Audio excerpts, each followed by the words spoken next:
As a warmer-upper to some real showdown truck tests, here's the new Corvair 95 pickup in a typical off-road construction area.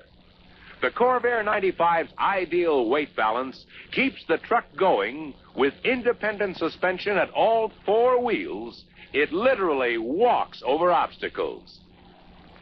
Now, the Ford Econoline. Here it comes.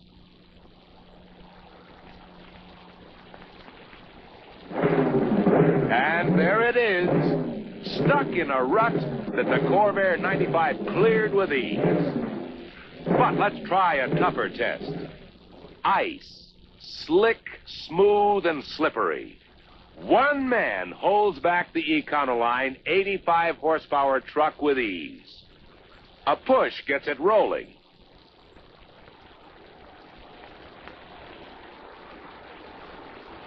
Let's try 5 men against the 80 horsepower Corvair 95. Can they hold it back? Nope. Too strong for them. Even on a solid lake of ice, Corvair 95's greater traction gets this truck going. But suppose you live where there isn't any ice, but plenty of mud. Again, you're out of luck and traction with an Econoline. But mud is no obstacle to the Corvair 95, which goes in, on, and over. The Econoline places so much of its weight at the front that unloaded it has little traction, and one man easily pushes it in a circle.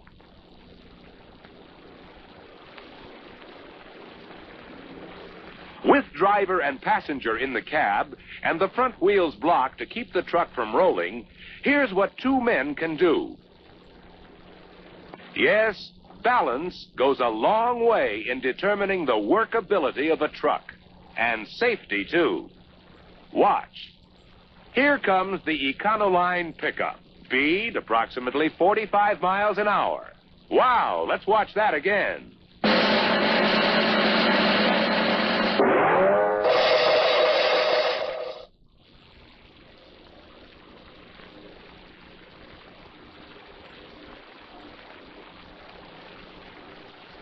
Now, the Corvair 95 pickup with driver and passenger. Same speed. A safe, sure stop that could save a life. Yes, Chevrolet trucks lead the way with greater workability, thanks to the right design. From conventional workhorses to the new light duties, Chevrolet trucks reflect the same outstanding performance that you'll find in all Chevrolets and Corvairs. And the car won't go. That's the way you spell Chicago. Life and a fork and a plate of green.